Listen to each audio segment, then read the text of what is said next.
अस्सलाम वालेकुम। तब्दीली आनी नहीं है, आ गई है। ये कैसा बात है? तब्दीली आनी तो नहीं है लेकिन आ गई है। ये उन लोगों तक महदूद होता है कि जिनको पता चल जाता है कि तब्दीली आ गई है, लेकिन लोगों ने नहीं माननी। देखें आप, पाक अफ़गान बॉर्डर के झड़पों में कैसे करके किस तरह स्टार्ट हुई और कैसे करके आगे बढ़ती गई, और यहाँ तक कि उन्होंने अपनी शराइत मुतालबात मनवाने शुरू कर दिए। उससे भी आगे चले गए कि आप हमसे माफ़ी भी मांगें। तो मसाजिद में भी गए। मसाजिद में जाके उन्होंने लाउड स्पीकरों पर ऐलान किए कि आप हमारे साथ चलें लोग। और यानी कि वो देखें, ये किस तरह हो सकता है? ये कमांड इन चीफ जब तक कि मास्टरमाइंड कंट्रोल में नहीं होगा तो ये काम नहीं होते। प्रैक्टिकली वहाँ तब्दीली आ गई है। मैं मीरपुर में जब पहली मर्तबा गया तो मैंने बैंक के एक लाइन में लगे हुए देखे, जीटी रोड के ऊपर 6-7 बैंक इकट्ठे ही। तो मैंने कहा यार, ये 6-7 बैंक इकट्ठे ही लूट लेते हैं तो कोई बात नहीं, एक बैंक लूटने से उतना ही टाइम लगेगा, 6-7 बैंक लूटने में भी उतना ही टाइम लगेगा। तो उसकी इलाके की मेरे दोस्तों ने पूछा, क्या ये तुम कैसे यार पागलों जैसी बातें करते रहते हो, ये कैसे हो सकता है? मैंने कहा इस इलाके की पूरे की घेराबंदी करके जहाँ जहाँ से ज़मीनी रास्तों से कमक आ सकती है लड़ाई के लिए हमारे ख़िलाफ़ मुख्तलिफ़ इदारों की, हुकूमती इदारों की, वो रास्ते तुम वहाँ जाके यानी कि एम्बुश लगा के बैठ जाओ।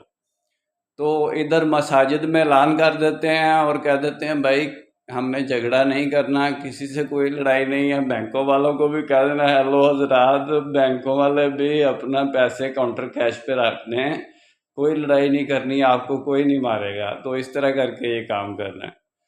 तो ये उन्होंने कर लिया, उन्होंने होल्ड कर लिया, उन्होंने प्रैक्टिकली माइंस लगा दी उन्होंने अपने बात मनवाने के लिए।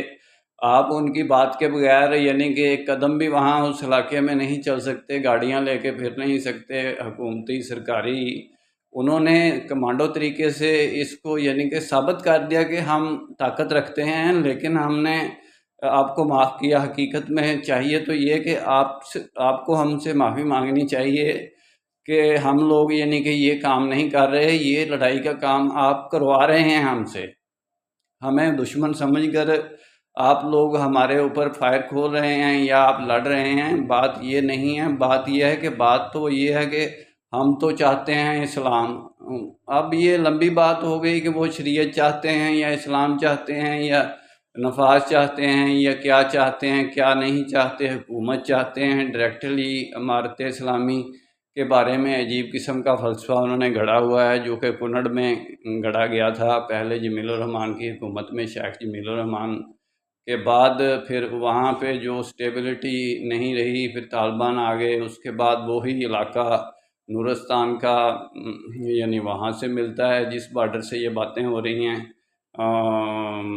नूरस्तान का इलाका ही वो यानी काले पहाड़ों से, मोहम्मद एजेंसी के काले पहाड़ों से मिलता है, और वहाँ से ही फिर एक रास्ता पीछे की तरफ से ये इस तरफ को जाता है, जिस तरफ से ये अब यानी कि इन का मुकाबला यानी करने के लिए वो किसी चोटी पर सारे बैठे हैं, पहाड़ की चोटी पर।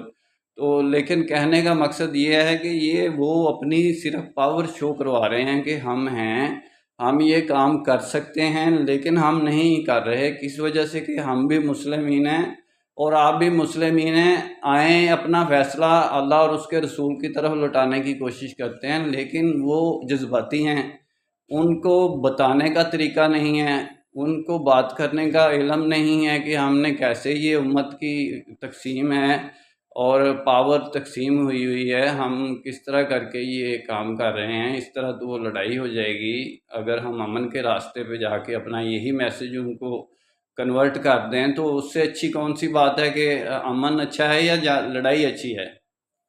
बात तो ये है, लेकिन उनमें कोई इस काबिल लोग नहीं हैं कि जो उनको डायरेक्शन करें, उनको समझाएं कि भाई इस तरीके पर आप लोग काम ना करें। कुरान सुन्नत का ये तकाजा नहीं है, कुरान सुन्नत का ये तकाजा है। انشاءاللہ ڈیٹیل میں بات پھر ہوگی۔ میرا کام اسلامک ورلڈ کی امن اور یونائٹی کا ہے، امت کی وحدت، خدمت اور خیر کا کام شرعی نسبت کی بنیاد پر، جس کو ہم مسلمین کہتے ہیں، مدد مسلمین کے نظام کے ذریعے ہے۔ انشاءاللہ ڈیٹیل میں بات پھر ہوگی، نسبت، وحدت، خدمت، خیر کے ساتھ۔ اللہ حافظ۔